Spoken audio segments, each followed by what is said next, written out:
और बात करते हैं खबरों की। 75वें गणतंत्र दिवस के मौके पर राष्ट्रपति द्रौपदी मुर्मू ने राष्ट्रीय ध्वज फहराया। इसके बाद देश का राष्ट्रगान गाया गया और प्रधानमंत्री मोदी, उपराष्ट्रपति जगदीप धनखड़ समेत वहां मौजूद सभी गणमान्य लोगों ने झंडे को सलामी दी।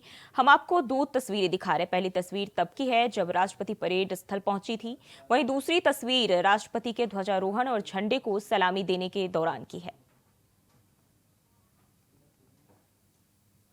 तो ये दो तस्वीरें हम आपके साथ साझा कर रहे हैं, जहां परेड स्थल से राष्ट्रपति को दिखाया जा रहा है। वहीं जब 21 तोपों की सलामी दी गई तो दूसरी तस्वीर उस दौरान की हम आपको दिखा रहे हैं।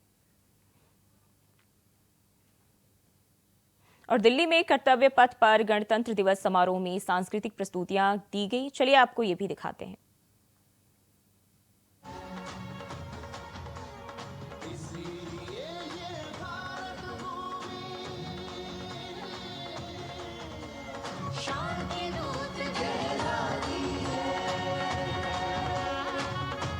संकल्प से सिद्धि के लिए हमने लिए हैं 5 प्रण। विकसित भारत का लक्ष्य, गुलामी के हर अंश से मुक्ति। करें अपनी समृद्ध विरासत पर गर्व। एकता और एकजुटता हम में रहे कर्तव्य की भावना। अब दृष्टि है वर्ष 2047 पर।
और परेड की शुरुआत पारंपरिक सैन्य बैंड के बजाय पहली बार 100 से अधिक महिला कलाकारों की तरफ से शंख, नाद, स्वरम, नगाड़ा जैसे भारतीय संगीत वाद्य यंत्र बजाने से हुई, जिसमें सभी को अपनी ओर आकर्षित कर लिया और सभी को मंत्रमुग्ध कर दिया।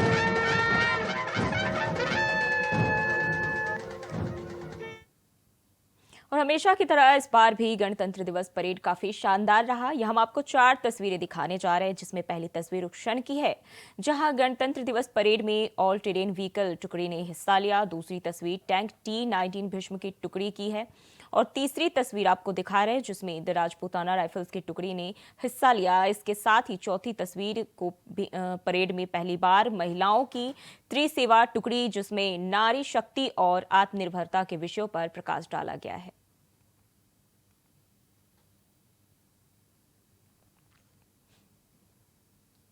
और कर्तव्य पथ पर आज आत्मनिर्भरता और सशक्त भारत की झलक देखने को मिली। हम आपको 4 तस्वीरें दिखाने जा रहे हैं जिसमें पहली तस्वीर गणतंत्र दिवस की परेड में भारतीय वायुसेना की झांकी की, दूसरी तस्वीर भारतीय नौसेना झांकी की है, तीसरी तस्वीर डीआरडीओ की झांकी की और आखिरी तस्वीर महिलाओं के सशक्तिकरण की है जिसमें कर्तव्य पथ पर दिल्ली पुलिस महिला बैंड नजर आ रही है।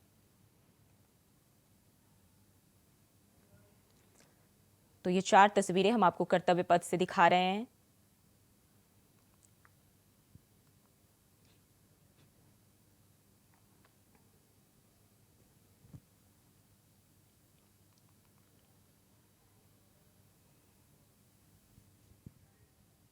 और 75वें गणतंत्र दिवस के मौके पर एलजेपी रामविलास अध्यक्ष चिराग पासवान ने ध्वजारोहण किया। इस दौरान मीडिया से मुखातिब होते हुए चिराग पासवान ने कहा कि एलजेपी राज्य के राजनीतिक परिदृश्य पर हर पल नजर बनाए रखी है और हमने मौजूदा स्थिति पर चर्चा के लिए कल एक बैठक भी की। जहां तक एनडीए गठबंधन का सवाल है तो पार्टी ने मुझे निर्णय लेने की जिम्मेदारी दी है। हम अगले 2-3 दिनों की योजना रद्द कर रहे हैं और दिल्ली जा रहे हैं।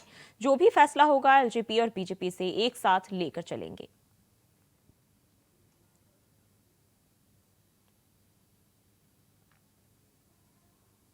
लोक जनशक्ति पार्टी रामविलास की पूरी नजर पल पल बदलते घटना चक्र पर है। कल देर रात लोक जनशक्ति पार्टी रामविलास की एक अहम बैठक भी हुई जिसमें हर परिस्थितियों पर हम लोगों ने चर्चा की। पार्टी के द्वारा मुझे अधिकृत किया गया गठबंधन से जुड़े तमाम विषयों पर फैसला लेने को लेकर। मुझे लगता है समय की बात है, थोड़े समय में 2-4 दिन के भीतर ही तमाम परिस्थितियां स्पष्ट होंगी। भाजपा का शीर्ष नेतृत्व निरंतर हमारे संपर्क में है। आज कई कार्यक्रम पहले से ही पूर्व निर्धारित थे आने वाले 2-3 दिन तक, जिसको कैंसिल करके आज हम अभी दिल्ली जा रहे हैं। आज हमको कर्पूरी धाम जाना था।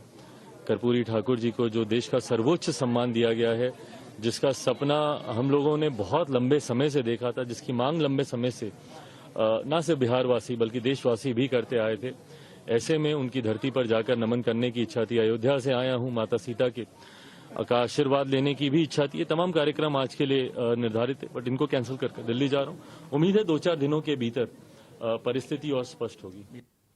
और कर्तव्य पथ पर आज कई राज्यों की झांकियां देखने को मिली। हम आपको 8 तस्वीरें दिखा रहे हैं। पहली तस्वीर गृह मंत्रालय की झांकी की है जिसमें वाइब्रेंट विलेज दिखाया गया है। दूसरी तस्वीर यूपी की झांकी की है जिसमें अयोध्या के श्री राम मंदिर को दर्शाया गया। तीसरी तस्वीर गुजरात की झांकी की है जिसमें धोरदो गांव को दर्शाया गया था। वहीं चौथी तस्वीर की बात करें तो झारखंड की है जो टसर सिल्क पर आधारित है। और 5वीं तस्वीर तमिलनाडु की, 6ठी तस्वीर जो है वो तेलंगाना और 7वीं तस्वीर की बात करें तो मेघालय से है। वहीं 8वीं और आखिरी तस्वीर जो है राजस्थान की झांकी की है। तो ये अलग अलग राज्यों की झांकी की तस्वीरें हम आपको दिखा रहे हैं।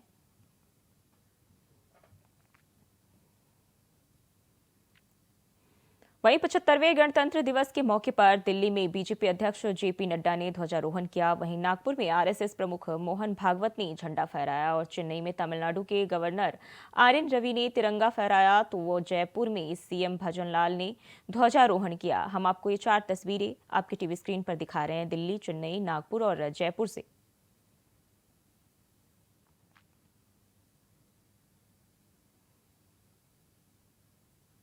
तो अलग अलग जगहों पर आज ध्वजारोहण किया गया और सभी गणमान्य इस दौरान जो है झंडे को सलामी देते हुए नजर आए।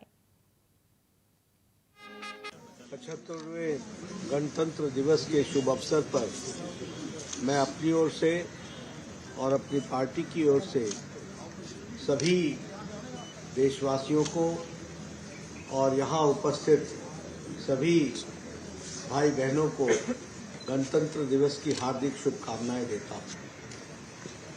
हम सब जानते हैं कि 26 जनवरी 1950 को भारत के संविधान का और गणतंत्र के रूप में हम लोगों ने स्वीकार किया था। और आज हम 75वीं गणतंत्र दिवस मना रहे हैं। वैसे गणतंत्र की कल्पना हमारे देश में पुरानी है, और जब पाश्चात्य देश ने गणतंत्र के बारे में सोचा उससे कहीं पहले हमारे यहाँ यह कल्पना विराजमान थी। गणतंत्र की दृष्टि के अगर ध्यान में रखें तो जब देश आज़ाद 1947 में हुआ तो तब से देश ने एक लंबी यात्रा की और बहुत उतार चढ़ाव देखते हुए हमारा प्रजातंत्र हर पग पर मजबूत हुआ है। और इसी प्रजातंत्र को मजबूती के साथ दुनिया में एक प्रजातांत्रिक देश के रूप में हम स्थापित हुए हैं। ऐसे गणतंत्र और प्रजातांत्रिक देश में अब अमृत काल जहां प्रारंभ हुआ है, वहीं प्रारंभ में ही हम सब लोगों ने प्रधानमंत्री मोदी जी के नेतृत्व में यह संकल्प लिया है कि भारत सक्षम भारत होगा, भारत विकसित भारत होगा, भारत आत्मनिर्भर भारत होगा और भारत देश को दुनिया के नक्शे पर अच्छी तरीके से आगे बढ़ने में स्थापित करने में अपना योगदान करेगा। और इसीलिए इस गणतंत्र दिवस के शुभ अवसर पर जहां मैं आप सबको शुभकामनाएं देता हूं, वहां हम सब के लिए ये संकल्प का दिवस भी है कि हम इस अमृत काल में भारत को विकसित भारत की ओर ले जाएं, आत्मनिर्भर भारत की ओर ले जाएं, सक्षम भारत की ओर ले जाएं और जिसे हम कह सकते हैं कि हर क्षेत्र में भारत आगे बढ़े। इन्हीं शुभकामनाओं के साथ हम आज इस गणतंत्र दिवस को मनाने वाले हैं और संकल्प लेते हैं कि विकसित भारत की ओर हम चलेंगे। और फिलहाल के लिए बुलेटिन में बस इतना ही। खबरों के लिए बने रहिए इंडिया वॉइस के साथ।